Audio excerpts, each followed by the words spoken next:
WhatsApp guys, supreme court में फंसा वक्फ amendment bill. तो भैया आरजे रौनक का फनतंत्र का एपिसोड है, बताना क्या हो रहा है। अगर हिंदू मंदिर के ऊपर कोई बात होती तो वो कहते हैं कि पहले हाई कोर्ट जाओ, लेकिन वक्फ बोर्ड से रिलेटेड कोई बात आई तो कितनी जल्दी मतलब वो सुप्रीम कोर्ट में सीधी सुनवाई शुरू हो गई थी। देखते हैं आरजे रौनक का क्या कुछ कहना है। 1 2 3 गो।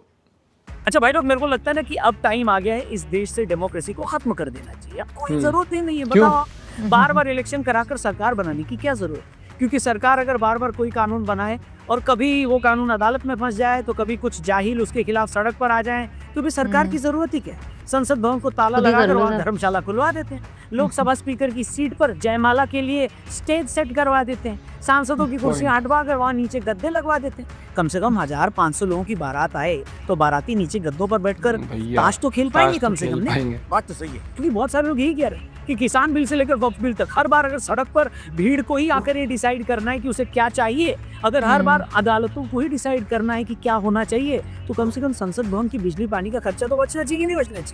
सब बात है सर, क्या बात है सर। और ये बात बीजेपी सांसद निशिकांत दुबे जैसे बहुत सारे लोग बोल रहे हैं। निशिकांत जी का कहना है कि अगर सुप्रीम कोर्ट को ऐसे ही बिहेव करना है तो फिर संसद को बंद कर देते हैं। ये बात अलग है कि उनके स्टेटमेंट के बाद बीजेपी अध्यक्ष जेपी नड्डा ने कहा कि निशिकांत जी के इस बयान से पार्टी का कोई लेना देना नहीं है। लेकिन दोस्तों फैक्ट तो यही है कि आज ये इमोशन बहुत सारे लोगों की है। किसान बिल के टाइम ये हुआ, सीएए के टाइम ये हुआ, इंस्टेंट ट्रिपल तलाक हटा तब ये ड्रामा करने की कोशिश की गई, और वक्फ बिल के टाइम भी यही हो रहा है। जैसे ही वक्फ अमेंडमेंट बिल संसद में पास हुआ तो जाहिलों की पूरी फौज ने बंगाल में क्या किया, इन लोगों ने सड़कों पर आकर आग लगा दी। एक जगह से सैकड़ों हिंदुओं को अपना घर छोड़कर जाना पड़ा, और फिर जब सुप्रीम कोर्ट में मामला पहुंचा तो वहां भी फंस गया मैटर। सुप्रीम कोर्ट कह रही है कि सरकार ने वक्फ बाय यूजर एक्ट को खत्म कर दिया है। नया कानून बोल रहा है कि कोई अगर वक्फ की प्रॉपर्टी है तो उसका रजिस्ट्रेशन दिखाओ, जबकि वक्फ की आधे से ज्यादा प्रॉपर्टीज तो ऐसी हैं जिनका रजिस्ट्रेशन नहीं। कुछ प्रॉपर्टीज तो कुछ 100 साल से इस्लामिक कामों में यूज हो रही हैं, तो कागज कहाँ से लाएंगे? दूसरा ऑब्जेक्शन ये है कि जब बाकी धर्मों के बोर्ड में दूसरे धर्मों के लोग नहीं हो सकते, तो वक्फ बोर्ड में दूसरे धर्मों के लोगों को क्यों शामिल कर? और कोर्ट का तीसरा ऑब्जेक्शन ये था कि अगर वक्फ की किसी प्रॉपर्टी पर ऑब्जेक्शन है और उस मामले को कलेक्टर देखेगा तो ये भी ठीक नहीं है, क्योंकि कलेक्टर तो खुद सरकारी आदमी है, तो उसके फैसलों पर भी शक होगा। अब जब से सुप्रीम कोर्ट ने अपनी टिप्पणियां की हैं, तब से पूरे देश में रायता फैला हुआ है। कुछ लोग तो साफ तौर पर ही बोल रहे हैं कि सुप्रीम कोर्ट का रवैया हिंदुओं और मुसलमानों से जुड़े मामलों में बिल्कुल अलग है। सीधे शब्दों में कहूँ तो अदालत हिंदुओं के साथ भेदभाव करती है, लोग ये कह रहे हैं। फिर लोग ऐसा क्यों कह रहे हैं, इससे पहले कि मैं इस बात पर आऊँ, आपके फायदे की एक चीज बता दें। फिर जैसे कि मैं आपको बता रहा था, जैसे ही सुप्रीम कोर्ट ने वक्फ संशोधन बिल पर अपनी टिप्पणी की, तो उसके बाद पूरे देश में इस पर काफी तीखा रिएक्शन है। सुप्रीम कोर्ट के सीनियर लॉयर विष्णु शंकर जैन जी ने तो यहाँ तक कह दिया कि सुप्रीम कोर्ट आर्टिकल 32 में इस मामले की सुनवाई कर ही नहीं सकता, क्योंकि हिंदुओं से जुड़े ऐसे ही मामले जब ये लोग डायरेक्ट सुप्रीम कोर्ट लेकर गए थे, तो सुप्रीम कोर्ट ने कहा था कि आप लोग सीधे हमारे पास काहे को आए, हाई कोर्ट जाइए।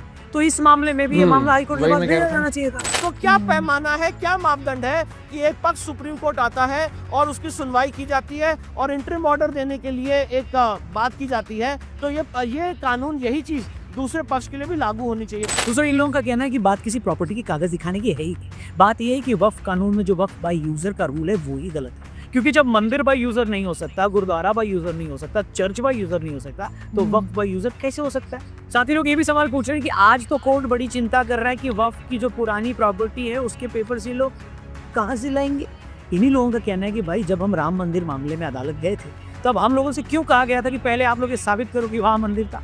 क्या अयोध्या में भगवान राम की जन्मभूमि में भगवान राम का मंदिर था, इसके लिए कोई कागज दिखाने की जरूरत थी क्या? नहीं थी ना। लेकिन फिर भी वहाँ खुदाई करवाई गई, हमने सबूत भी दिए, तब जाकर अदालत में आए। इसलिए सुप्रीम कोर्ट को कायदे से स्टे तो वक्फ बाय यूजर कानून पर लगाना चाहिए, मगर इतने सालों से तो वो कानून है, उस पर तो कोर्ट ने कभी कुछ कहा नहीं। उल्टा आज ये ऐसे लोगों को डिपेंड किया जा रहा है जो वक्फ बाय यूजर की बात बोलकर किसी भी प्रॉपर्टी पर कब्जा करके बैठे। तीसरी बात, जब सुप्रीम कोर्ट ने कहा कि आप मुस्लिम बोर्ड में दूसरे धर्मों के मेंबर कैसे शामिल कर सकते हैं, अब सुप्रीम कोर्ट के इस सवाल पर तो सॉलिसिटर जनरल तुषार मेहता जी ने ऐसी बात करी कि सुप्रीम कोर्ट इस पर बुरी तरह चिढ़ गई। तुषार मेहता जी ने कहा कि मिलॉर्ड, आपको ऐसा क्यों लगता है कि अगर वक्फ बोर्ड में दूसरे धर्मों के लोग आएंगे तो न्याय नहीं होगा?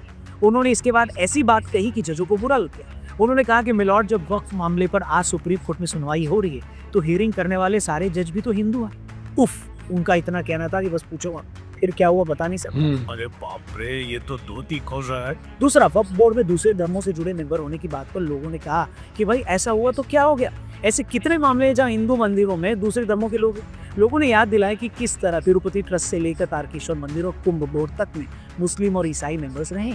लोगों का कहना है कि जब यही सुप्रीम कोर्ट अपने पहले एक फैसले में ही बोल चुका है कि पुजारी का पद सेक्युलर होता है, तो फिर उसे बोर्ड मेंबर के मामले में किसी और धर्म का होने से ऑब्जेक्शन कैसे हो गया भैया? इसी मामले पर सुप्रीम कोर्ट के वकील अश्विनी उपाध्याय जी ने कहा कि जब मैं इस वक्फ एक्ट के खिलाफ सुप्रीम कोर्ट गया और मैंने जज को कहा कि मिलॉर्ड वक्फ बाय यूजर कानून का इस्तेमाल करके वक्फ बोर्ड दूसरों की जमीनें हड़प रहा है, तो उल्टा सुप्रीम कोर्ट मुझसे पूछने लगी कि बताइए क्या आपकी कोई जमीन हड़पी गई है? अश्विनी जी ने कहा कि लेकिन जब वक्फ संशोधन एक्ट के खिलाफ इमरान प्रतापगढ़ी और ओवैसी जैसे लोग सुप्रीम कोर्ट गए और इन लोगों ने वहां जाकर कहा कि सरकार कानून में बदलाव करके वक्फ की सारी जमीन हड़प लेगी, तब सुप्रीम कोर्ट ने इनसे नहीं पूछा कि क्या सरकार ने आपकी कोई जमीन हड़पी? मतलब हिंदू हिंदू का झगड़ा होगा तो डिस्ट्रिक्ट कोर्ट में चलेगा और हिंदू मुस्लिम का झगड़ा होगा तो वक्फ ट्रिब्यूनल में चलेगा। ये कानून बिल्कुल, संविधान इसकी इजाजत बिल्कुल नहीं देता।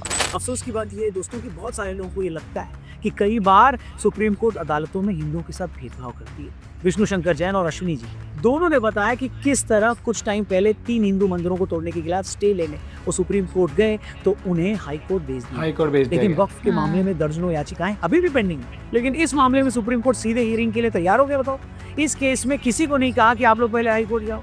इतना ही नहीं, और सुनिए, लोग बताते हैं कि कैसे 2018 में सुप्रीम कोर्ट ने सबरीमाला की सैकड़ों सालों की परंपरा के खिलाफ जाकर महिलाओं को वहां जाने की इजाजत दी, लेकिन मस्जिदों में महिलाओं के प्रवेश को लेकर मामला आज भी अदालत में पेंडिंग है। 2019 त्रिपुरा के त्रिपुर सुंदरी मंदिर में 500 साल पुरानी पशुओं की बलि परंपरा पर रोक लगा दी गई, लेकिन आज भी बकरीद पर धार्मिक वजह से ही पशुओं की बलि ली जाती है। इसी तरह सरकारी जमीन पर कब्जे के मामले में फरीदाबाद में 10,000 लोगों से जमीन खाली करवाने के आदेश दिए गए, लेकिन हल्द्वानी में रेलवे की जमीन पर एक खास मजहब के लोगों के गैर कानूनी कब्जे पर 17 साल बाद भी कोई फैसला नहीं। लोग तो इसमें कुणाल कामरा और नुपुर शर्मा वाला मामला तक कोर्ट कर।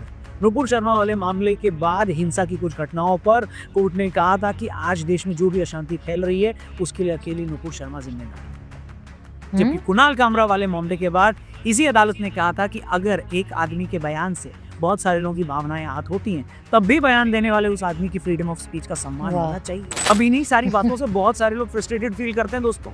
वो कहते हैं कि चाहे ज्ञान वापी हो, चाहे मथुरा का मंदिर हो, कोई अंधा भी ये बता देगा कि वहां पर पहले क्या था और बाद में क्या बना दिया गया। तो आज जो अदालत वक्फ बाय यूजर की बात को बोलकर ये कह रही है कि वो लोग सैकड़ों साल पुरानी जगह के लिए सबूत कहाँ से दिखाएंगे, लेकिन जिन जगहों के सबूत सारी दुनिया को दिख रहे हैं, जो कार्बन डेटिंग से साबित भी हो चुकी हैं, उस पर कोई फैसला देने में क्या हर्ज है?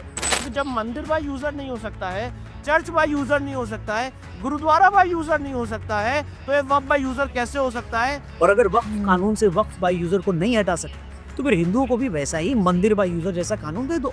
फिर जहाँ कोई हिंदू बोर्ड कहेगा कि ये मंदिर तो ईश्वर की है, यहाँ तो भगवान की पूजा होती है, तो फिर वो जमीन हिंदुओं के हवाले हो जानी चाहिए। सिंपल। अगर आप एक सेक्शन को भी अननेसेसरी ताकत नहीं हटा सकते तो वैसी ताकत फिर हिंदुओं और सिखों को भी दे देनी चाहिए कि नहीं? आपने सुना होगा तो सुप्रीम कोर्ट वक्फ अमेंडमेंट के कुछ पॉइंट्स पर उन्होंने सवाल उठाए तो उपराष्ट्रपति धनखड़ जी को बोलना पड़ा कि सुप्रीम कोर्ट राष्ट्रपति को ऑर्डर कैसे दे सकती है? There is a directive to the president by a recent judgment. Where are we heading? ये बात सही है कि सुप्रीम कोर्ट के पास पूरा राइट है कि सरकार अगर कोई कानून बनाती है तो कोर्ट ये देखे कि उसमें सब कुछ कॉन्स्टिट्यूशन के हिसाब से है या नहीं, लेकिन यहाँ भी एक पेंच है। एक्सपर्ट्स कह रहे हैं कि अगर ये चीज चेक भी करनी है तो ये सुप्रीम कोर्ट की कॉन्स्टिट्यूशन बेंच का काम है, न कि मेन बेंच का।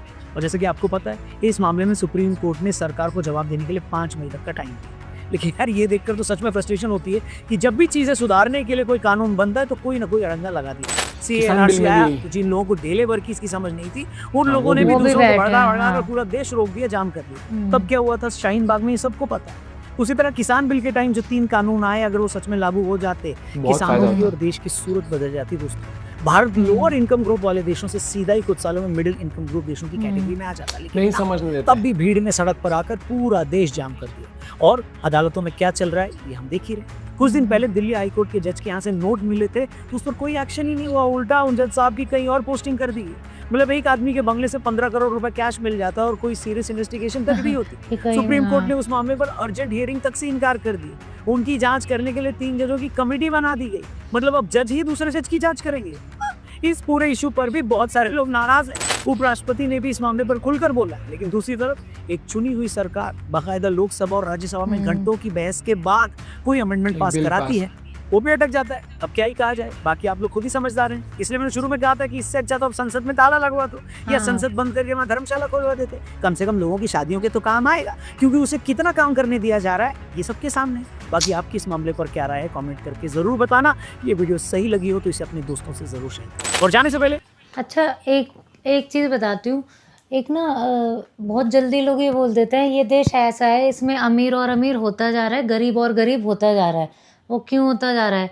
जो भी किसानों के ऊपर जिनका अच्छा खासा मोटा कंट्रोल पैसा जो आ रहता रहा है था, जिन- जो कंट्रोल करते हैं, वो जो गरीब किसान होते हैं, वो उन्हें रखते ही उस तरीके से, उनका ब्रेन वॉश ही इस तरीके से करते हैं कि उनके पास ऐसा नहीं है कि वो जो बिल आ रहा था उससे जो नॉर्मल जो गरीब किसान है उसको कुछ का नुकसान था, नहीं था। उससे जो दिक्कत हो रही थी वो हो रही थी उन्हें जिनके पास ऊपर का पैसा बहुत आता है। अब ये जो वक्फ बिल है इसमें भी मेन दिक्कत किसे हो रही है? जो जिन्होंने जमीनें बेच के और वो करके अपना फायदा रेंट कर पे करके या चढ़ा-चढ़ा रेंट के पे चढ़ा बहुत चढ़ा के चीज़ें। इस्तेमाल कर रहे हैं। अच्छा एक नॉर्मल सी चीज बताना, जैसे जो लोग इतना प्रोटेस्ट भी कर रहे थे, कई जगह इतने तोड़ फोड़ ये सब चीज करा, उसमें से मेरे को एक बंदा कोई ऐसा नहीं, दिखा जो इन्होंने नहीं, तोड़ी वो इनके बाप की थी या वही वक्फ मैं बोर्ड कह की प्रॉपर्टी थी मेरे जो को पब्लिक प्रॉपर्टी एक तोड़ी? छोटी सी चीज बता देना उसमें कि वो जो वक्फ के लिए जो नॉर्मल जनता, आम जनता जो आक्रोश है, दिखाते हैं, अपनी चीज तोड़ के नहीं दिखाते हैं। आक्रोश दिखा भी रही है, उस प्रॉपर्टी में से उन लोगों ने तुम्हें क्या दे दिया, तुम्हारे बच्चों को क्या, तुम्हारे बाप दादों को क्या दे दिया, एक्सेप्ट तुम्हें 500 रुपए दे के रोड पे उतारने के अलावा। या उस प्रॉपर्टी से तुम ये तो कर रहे हो, मैं किस चीज़ के लिए क्या लड़ूंगी कि भाई अगर ये ऐसे करूंगी तो इससे मुझे क्या मिलेगा, उससे उन लोगों को मिल क्या रहा है? कुछ लोगों नहीं। के घरों में जा जाके क्या हिंसा करी है और हाँ। यही चीज आती है कि तो इनमें ये जब तक चीज नहीं, और कानून जब आता है ना, तक कार्रवाई होती है, तब एक तक तो आम लोग तो सफर इंसान, कर चुके नहीं हैं। नहीं, एक गरीब एक आम इंसान ये चीजें जैसे बिल जो भी आता है उसे प्रॉपर तरीके से नहीं समझेगा ना, अच्छा, और या फिर इतना सा वो चीज देखेगा कि मान ले किसी ने बोल दिया अरे ये बिल आ रहा है तो खराब है, उस गरीब किसान, जो किसान हो चाहे जो गरीब मुस्लिम, उन्हें पूछना चाहिए कि कैसे खराब है भाई, मुझे ये बता, मैं प्रोटेस्ट करने के लिए तैयार हूँ पर मुझे ये बता कि मुझे फायदा क्या हो रहा है इससे, समझ रहा है? बस उसमें अंधा भीड़, और ये अगर ये वाला है ना फिर ये कंटिन्यू रहेगा अगर कि हम गरीब पुराने गरीब टाइम के रहेगा, हिसाब से अमीर चलते होता रहेंगे रहेगा। और हाँ। सरकार कुछ नया लाके आपकी तरक्की के लिए कुछ करने जाती है, अगर आप पुरानी सोच के रहोगे ना तो पुरानी सोच के हिसाब से फिर आप मोबाइल भी यूज करना छोड़ दो। हाँ। सहूलियत के हिसाब से चीजें यूज हो रही है, लेकिन जो आपके रियल बेटरमेंट के लिए वो चीज लोग समझ नहीं पा रहे। आप अपना पॉइंट भी शेयर कर सकते हो। Bye bye, take care.